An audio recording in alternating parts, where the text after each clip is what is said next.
വാലും ചുരുട്ടി ചിഹ്നം വിളിച്ച് പോത്തിനു നേരെ പാഞ്ഞെടുത്ത കാട്ടാനയ്ക്ക് മുന്നിൽ സധൈര്യം പുച്ഛഭാവത്തിൽ നിലയുറപ്പിച്ച് പോത്ത് പേടിക്കുന്നില്ലെന്ന് കണ്ട് തുടർച്ചയായി ചിഹ്നം വിളിച്ച് ദേഷ്യം പ്രകടിപ്പിച്ച ശേഷം കാട്ടാന കയറിപ്പോയി.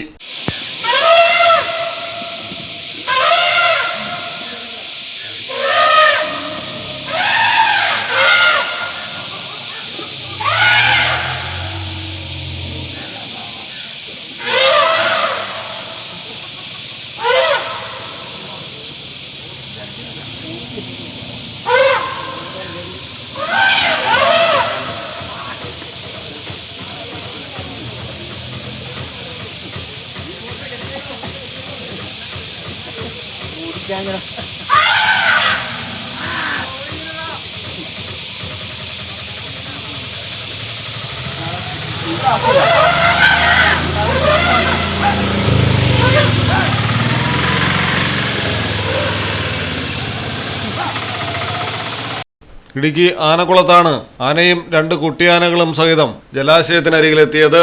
ഈ സമയം മറുവശത്ത് നിൽക്കുകയായിരുന്ന ആ പോത്തിനെ കണ്ടതോടെ ആന വയലന്റ് ആവുകയായിരുന്നു.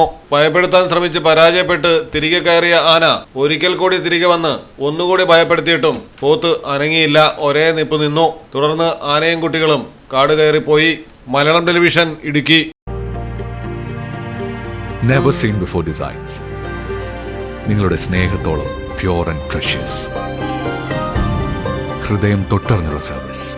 കവിത ഗോൾഡൻ ഡയമണ്ട്സ് പോലെ തീർത്തും വേഴ്സറ്റൈൽ.